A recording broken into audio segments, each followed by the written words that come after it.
Welcome students. Today we will continue to study class 8 geography chapter 2 land, soil, water, natural vegetation and wildlife resources. In this class we will start lands and its type and also about the land conservation. So let's begin it.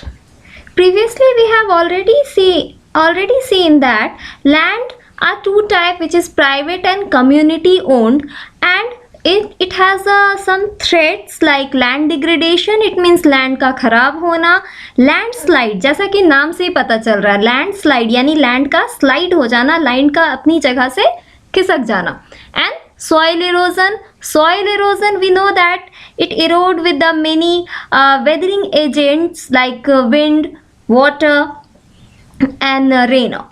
So next one is the desertification यानी जब soil की top layer हट जाती है, धीरे धीरे soil degrade होने लगता है, खराब होने लगता है, तो उसका डिजर्टिफिकेशन होने लगता है, यानी मिट्टी जो होती है धीरे धीरे कंकड़ीली होने लगती है, धीरे धीरे बालुई होने लगती है, and it converted as a desert soil. So let's begin in the book.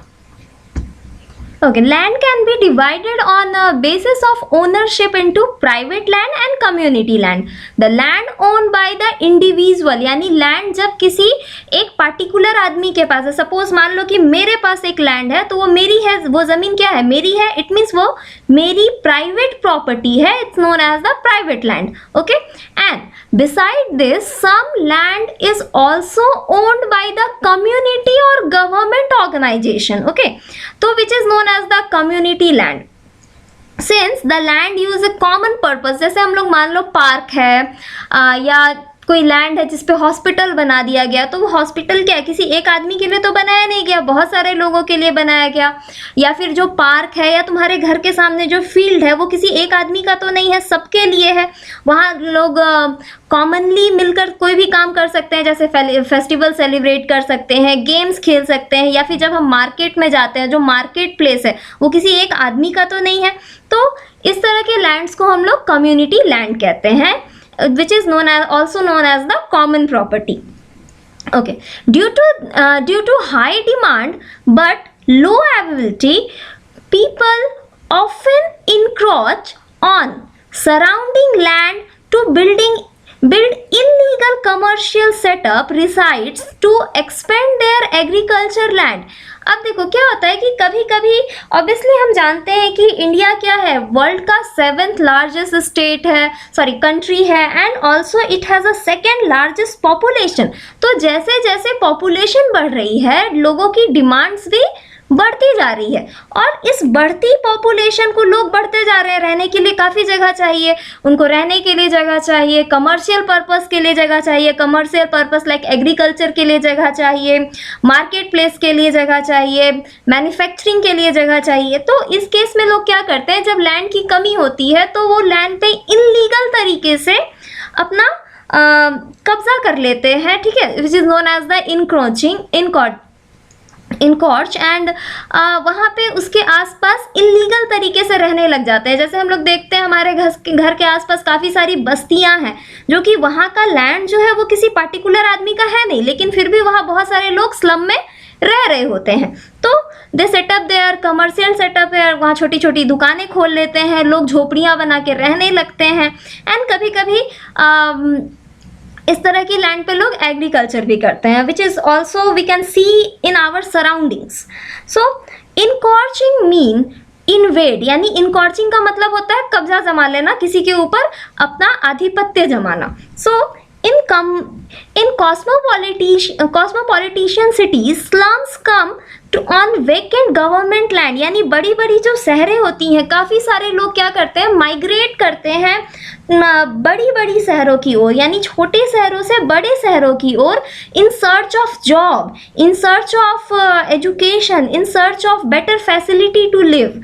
सो और वहाँ जाने के बाद अगर उनके एजुकेशनल लेवल की वजह से या फिर किसी और रीजन की वजह से उनको उस तरह की अच्छी जॉब या अच्छी अपॉर्चुनिटी नहीं मिलती है, रहने की जगह भी नहीं मिलती है, तो उन क्या होता है, इन केस वो कहाँ रहने लग जाते हैं, इसी तरह की स्लम्स में। तो शहरों के आसपास बहुत सारे जो स्लम है धीरे धीरे डेवलप हो जाते हैं और वो इसी तरह की गवर्नमेंट लैंड्स में डेवलप किए जाते हैं। Such an example, Dharavi in Mumbai which is the largest slum of Asia. Okay, this happened because the house are very expensive and poor cannot afford them. यानी ये क्यों होता है, क्योंकि लोग गरीब होते हैं, जैसे जो लोग रिक्शा चलाते हैं या जो छोटे मोटे काम करते हैं, तो वो क्या करते हैं, उनके पास इतने पैसे नहीं होते हैं कि वो बड़े बड़े अपार्टमेंट्स में फ्लैट ले सकें। तो in that case they can't afford on expensive house, so they rented in a slum or sometimes they made their home in the slum. So therefore they often encroach vacant land and start living there. तो क्या करते हैं, वहाँ खाली जमीन पे अपना कब्जा कर लेते हैं और वहाँ रहना स्टार्ट कर देते हैं। Dharavi Mumbai is the infamously known as the largest slum of Asia, as I tell you. Okay, so let's begin the conservation of land resources. अब क्या करते हैं, क्योंकि लैंड जो है हम लोग ऑलरेडी प्रीवियसली पढ़ चुके हैं कि लैंड क्या है, बहुत इंपॉर्टेंट है हमारे लिए। लैंड काफ़ी कम परसेंटेज में हम यूज़ कर पाते हैं, only 30% land we are using, so that land is very important to conserve. So how we conserve the land, how we save our land from the deforestation. अब deforestation क्या है, what is deforestation? Deforestation means पेड़ों को काटना। तो अब हम इसको सेव कैसे करते हैं, what is the solution of it? Then पेड़ों को लगाना। अगर पेड़ों को काटना प्रॉब्लम है तो उसका सॉल्यूशन क्या होगा, पेड़ों को लगाना। तो जब पेड़ों को लगाते हैं, यानी जब हम पेड़ लगाते हैं तो उसे क्या कहते हैं, afforestation. So the solution of deforestation is afforestation. Okay, and when we degrade the land, जब land खराब होने लगती है, then what is the solution? If the land degradation is problem, then land reclamation is the solution. Similarly, regulate using the use of chemical pesticide and fertilizer and check on overgrazing. So let's conversate one by one of each. Okay, an in-depth study revealed that man demand keep growing whereas the land resource is limited. यानी जब हम धीरे धीरे बढ़ते जा रहे हैं, हमारी डिमांड्स बढ़ती जा रही हैं, जबकि लैंड रिसोर्स क्या है, लिमिटेड है। The enormous demand for land for human use is disturbing the natural ecosystem of our planet. हम क्या कर रहे हैं, ज़्यादा से ज़्यादा डिमांड बढ़ती जा रही है और उस बढ़ती डिमांड्स को कंप्लीट करने के लिए ज़्यादा से ज़्यादा लैंड को एग्जॉस्ट कर रहे हैं, यूज़ कर रहे हैं, जिसकी वजह से हमारा नेचुरल इकोसिस्टम क्या हो गया, इम्बैलेंस हो गया है, ये काफ़ी डिस्टर्बिंग हो गया है। In this because of order to procure the more land, man is cutting more trees, forest, and this practice destroying of forest, tree and acquire obtained land is known as the deforestation. Okay, so deforestation का basic mean क्या है, पेड़ों को काटना। Then what is the solution? Afforestation. This is a major global issue today.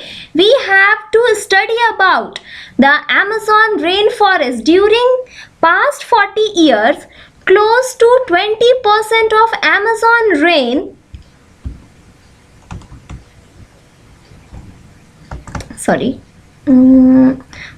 Amazon rainforest has been cut it down.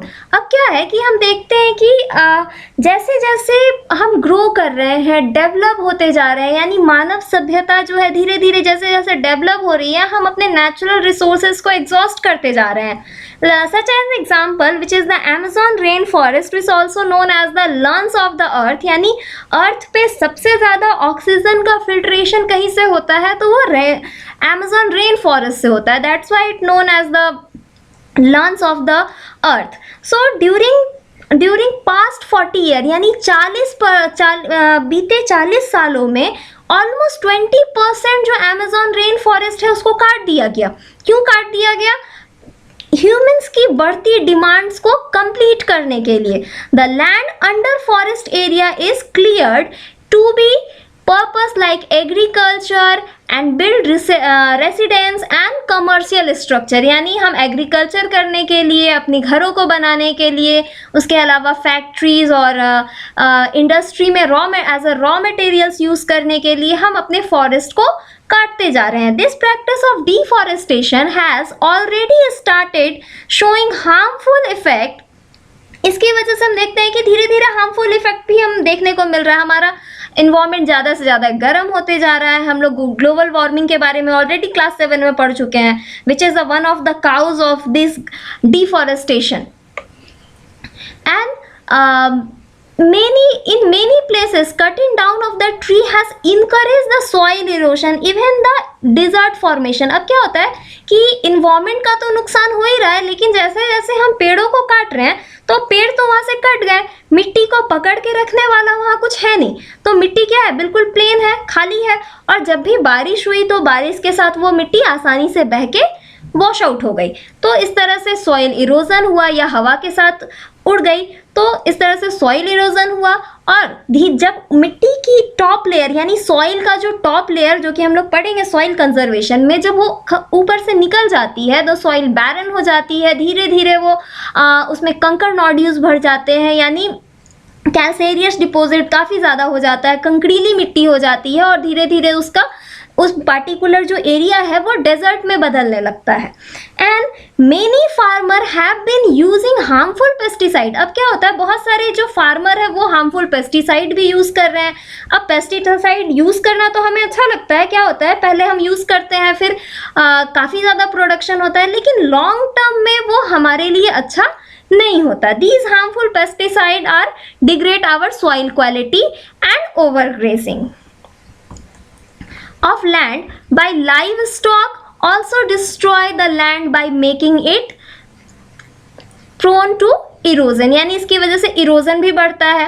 Okay, this is very important to for us to understand the value of land. Land is very important natural resource. We must learn to use this judicially, यानी हमारे लिए जो land है वो काफ़ी important है। यानी धरती का अगर हम बात करें, अर्थ की बात करें, तो we have 29% of land on earth, और उस 29% का 70% जो है वो रहने लायक ही नहीं है। तो इस तरह से हम देखते हैं कि लैंड काफ़ी कम है, बहुत इम्पॉर्टेंट है। बिना लैंड के हम अपनी एग्रीकल्चर एक्टिविटी, बाकी कमर्शियल एक्टिविटी, रेसिडेंशियल एक्टिविटी नहीं कर सकते, तो बहुत इम्पॉर्टेंट है। तो ये बहुत ज़रूरी है कि हम इसको अच्छे से सस्टेनेबल तरीके से यूज़ करें, जुडिशियली यूज़ करें, न्यायपूर्ण तरीके से यूज़ करें। In the ever increasing population has already but enough pressure on available land। अब क्या है कि पॉपुलेशन जैसे जैसे बढ़ रही है, लैंड के ऊपर प्रेशर बढ़ता जा रहा है, क्योंकि लैंड तो बढ़ नहीं रही है, ऑब्वियसली लैंड उतनी ही है और उतना ही लैंड यूज करेंगे, लेकिन हमारी पॉपुलेशन धीरे धीरे बढ़ रही है। तो हमें ऑल्टरनेटिव्स ढूंढने होंगे कि किस तरह से हम अपनी लैंड की क्वालिटी को भी बचा कर रखें और पॉपुलेशन की बढ़ती डिमांड्स को भी फुलफिल कर सकें। So recently the government has been taking the initiative by changing the agricultural practice. अब गवर्नमेंट ने क्या किया, कुछ एग्रीकल्चर प्रैक्टिसेस को रोका, कुछ में चेंजेस लाए। Farmer are being educated about pesticide and being taught about various mode which they can enrich the soil. यानी अब फार्मर्स को क्या किया जा रहा है, बताया जा रहा है, उन्हें बताया जा रहा है कि आप किस तरह से जो सॉइल है उसकी क्वालिटी बढ़ा सकते हैं बिना ज़्यादा से ज़्यादा फर्टिलाइजर यूज़ किए हुए। इवन फार्मर्स को ये भी बताया जा रहा है कि किस तरह से ये जो पेस्टिसाइड्स है ये हमारे लिए हार्मफुल है, न सिर्फ आपके क्रॉप्स के लिए, जबकि वो आपके एग्रीकल्चरल लैंड के लिए भी हार्मफुल है। So beside of this afforestation is being encourage overall world. Afforestation यानी पेड़ों को लगाना, इसे क्या किया जा रहा है, पूरी दुनिया में इनकरेज किया जा रहा है। The process of planting new tree and developing natural forest area which is known as the afforestation. चलो अब देखते हैं one by one what is afforestation and other method of conserving land.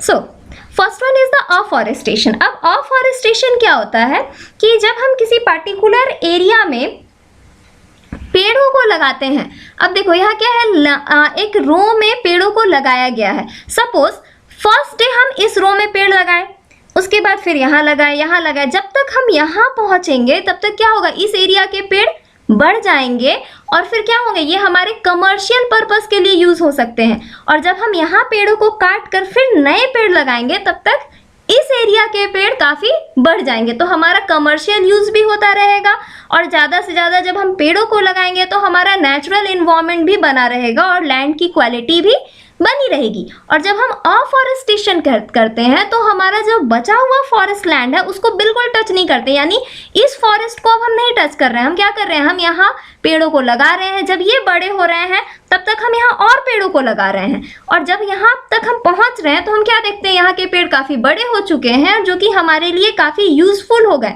अब यूजफुल हो गए तो हम इन्हें यूज कर सकते हैं और यूज करने के बाद फिर से यहाँ पे हम नए पेड़ लगाएंगे, तो उसके बाद फिर हम यहाँ के पेड़ यूज करेंगे, फिर नए पेड़ लगाएंगे, फिर यूज करेंगे और जब तक हम इस यहाँ तक पहुंचेंगे तो ये फिर से एरिया जो है पूरी तरह से जंगल से भर जाएगा।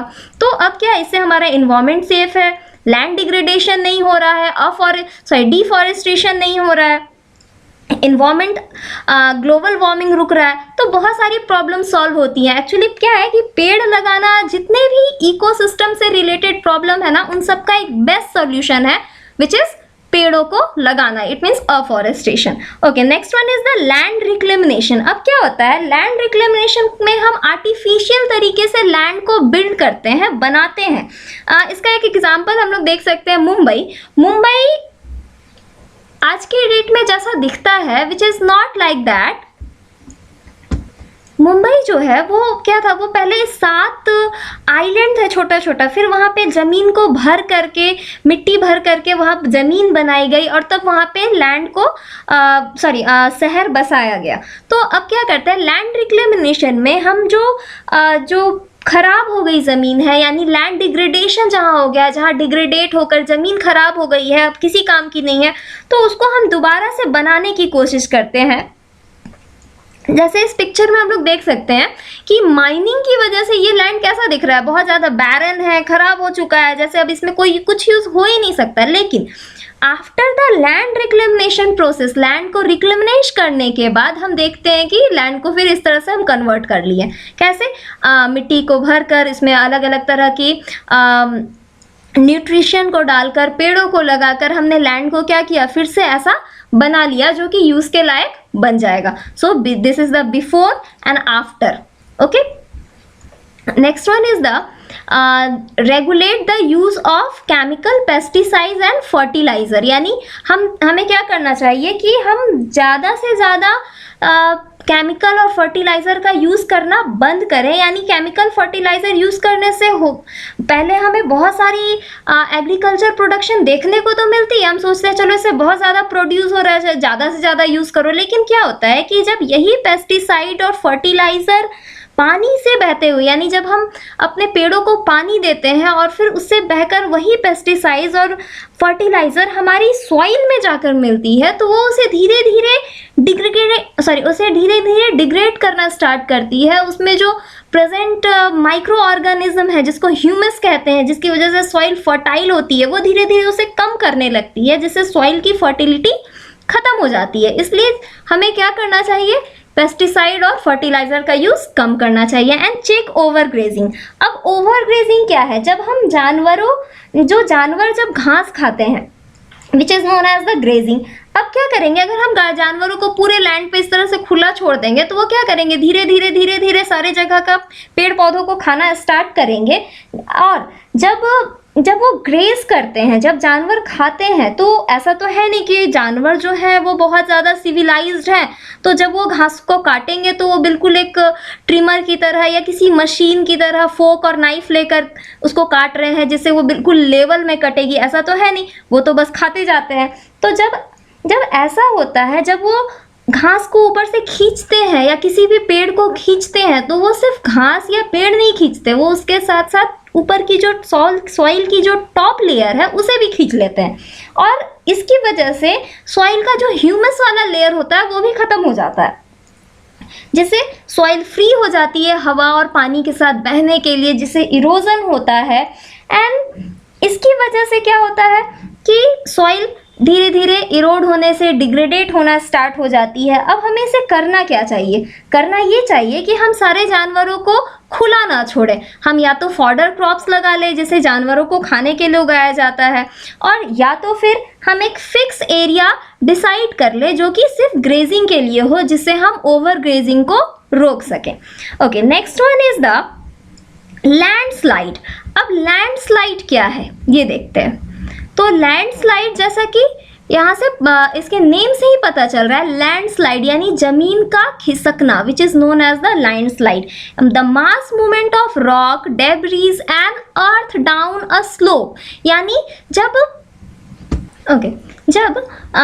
किसी माउंटेन, सपोज दैट मान लो ये एक माउंटेन है, तो माउंटेन का पूरा हिस्सा यानी मूवमेंट ऑफ रॉक क्या होता है, अचानक से खिसक करके जमीन पर आ गिरता है, तो उसे हम कहते हैं क्या, लैंडस्लाइड। इसमें डेब्रीज यानी बड़ी छोटे पत्थर, अर्थ डाउन यानी कभी कभी क्या होता है पूरा का पूरा पहाड़ ही अपनी जगह से खिसक जाता है और बड़ा सा लैंडस्लाइड हो जाता है। अब ये होता क्यों है? क्यों?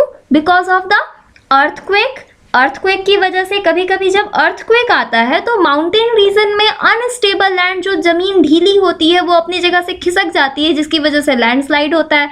फ्लड, अब फ्लड की वजह से क्यों होता है?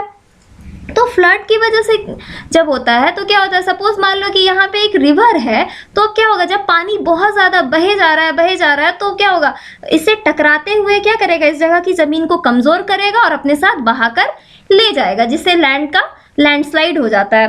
अगर याद हो तो जब उत्तराखंड ट्रेजेडी हुआ था तो उसकी जो क्लिपिंग हम लोग देखते हैं, तो उसमें एक छोटा सा जगह है जहाँ पे हम देखते हैं कि पानी बह रहा होता है नदी से और अचानक से वो पूरी की पूरी जमीन को ही लेके बह जाता है। तो this is the example of the landslide in Uttarakhand.